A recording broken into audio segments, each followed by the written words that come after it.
I fixed my calories. I fixed my fasting window. My weight finally started moving. And then it stopped again, at the exact same number, twice, weeks apart. Turns out I wasn't eating too much.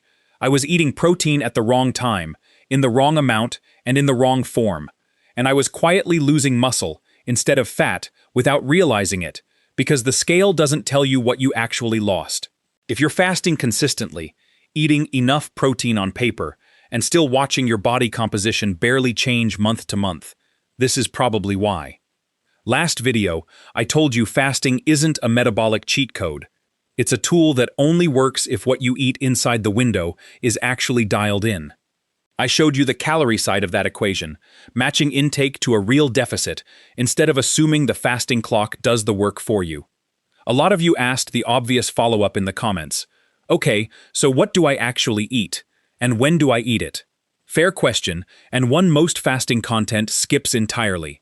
Most fasting content stops at eat protein. It doesn't tell you how much, when inside the window it matters most, what form it needs to take, or why getting this wrong can mean you lose muscle right alongside the fat, which quietly tanks your resting metabolism long after the diet ends, and makes the next attempt at losing weight even harder than the first one. So today, 3 protein timing mistakes almost everyone fasting makes. The actual reasoning behind why they wreck body composition, even when the scale looks fine, and the specific, concrete fix for each one. Mistake 1. As long as I hit my total protein for the day, timing doesn't matter. Total daily protein matters. That part isn't wrong, and I'm not walking that back.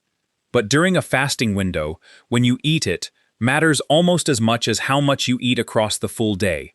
Research on muscle protein synthesis consistently shows your body can only meaningfully use so much protein for repair and preservation in a single sitting, generally somewhere in the range of a palm to fist-sized portion, depending on body size and activity level. Anything well beyond that in one meal doesn't get saved for muscle the way people assume. It gets used for energy, stored, or simply isn't as useful for that specific purpose as spacing it out would be.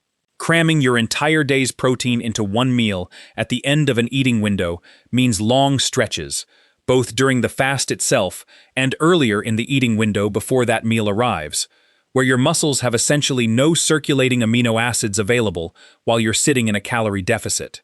And a calorie deficit is exactly the condition where your body is most looking for an excuse to break down muscle tissue for fuel instead of protecting it. For weeks I ate one big dinner, often 60+ grams of protein in a single sitting, and figured I was covered because the daily total looked fine on paper. My weight kept dropping steadily, which felt like proof it was working, but so did my strength in the gym, week over week, which I mostly ignored because the scale was moving. That's not what a successful cut is supposed to look like. Losing the number on the scale isn't the actual goal. Losing fat while keeping the muscle is, and those are 2 very different outcomes that can produce the same number. Splitting protein across 2 meals inside your window instead of 1 gives your body repeated opportunities to protect that muscle throughout the day, instead of one large opportunity followed by hours of nothing to work with. Transition. That mistake cost me strength for almost a month before I even noticed the pattern. The next one is the one that quietly stalls the number on the scale entirely. And it's the one nobody warns you about, because on the surface, it looks like you're doing everything right. Mistake 2. More protein always means more fat loss. This is where a lot of people overcorrect once they've internalized mistake number 1.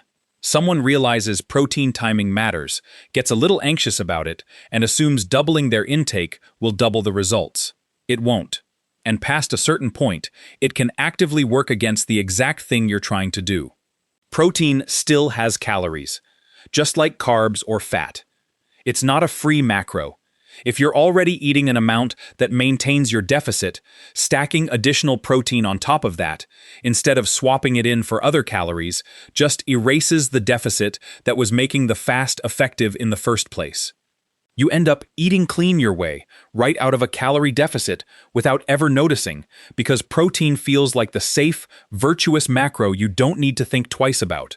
A palm-sized portion per meal, not a mountain of it, Not a double scoop stirred into everything, not a 12-ounce steak twice a day just because it's protein, is usually enough to protect and even build muscle without quietly overshooting your total calories for the day. More isn't automatically better once you've already hit an adequate amount. Quick question for you.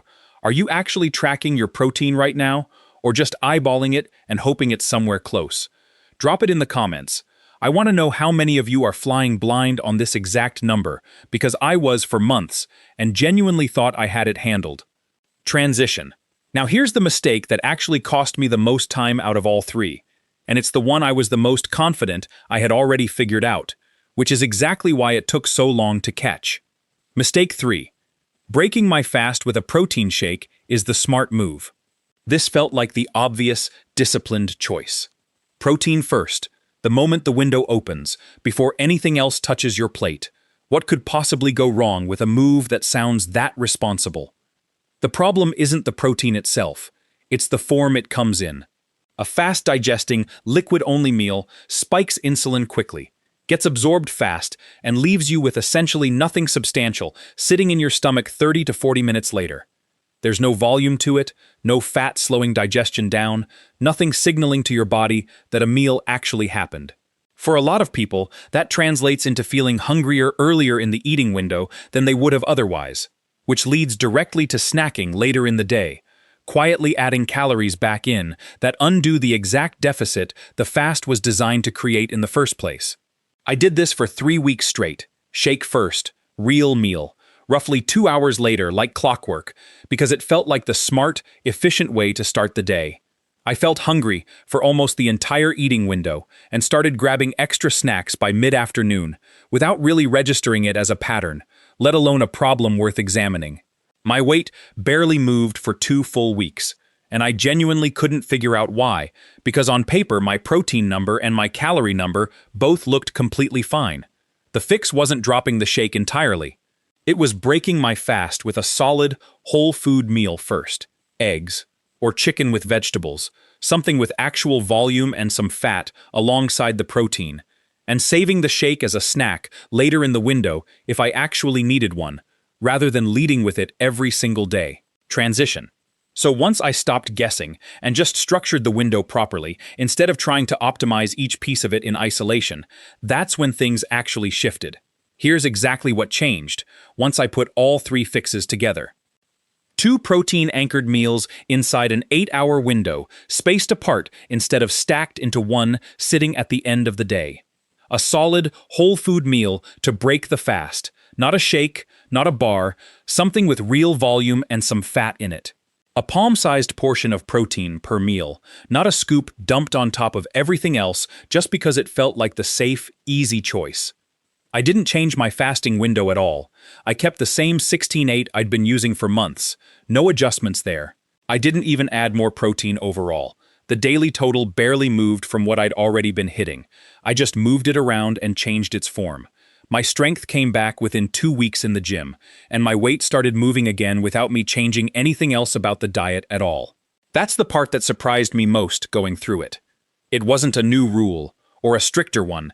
It was structure applied to a rule I already technically had, just applied badly. Practical steps. Here's exactly what to do this week. Step 1.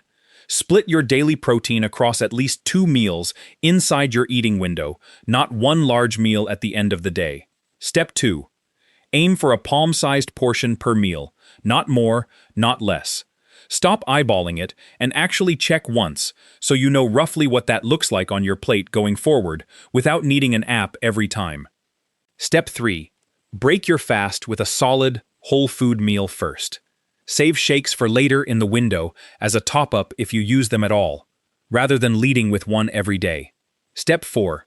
Don't add extra protein on top of your existing calorie target just because it's protein. Swap it in for other calories in that meal. Don't stack it on top of a total that was already working fine. Step 5. Give this 2 full weeks before judging whether it's working.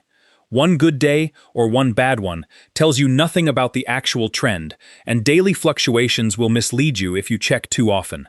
None of this requires a stricter fast, a longer window, or more discipline than you already have. It requires structure. the boring, unglamorous part that never makes it into a thumbnail, but is usually the actual difference between people who get results and people who spin their wheels for months doing the same fast. Fasting gets you the window.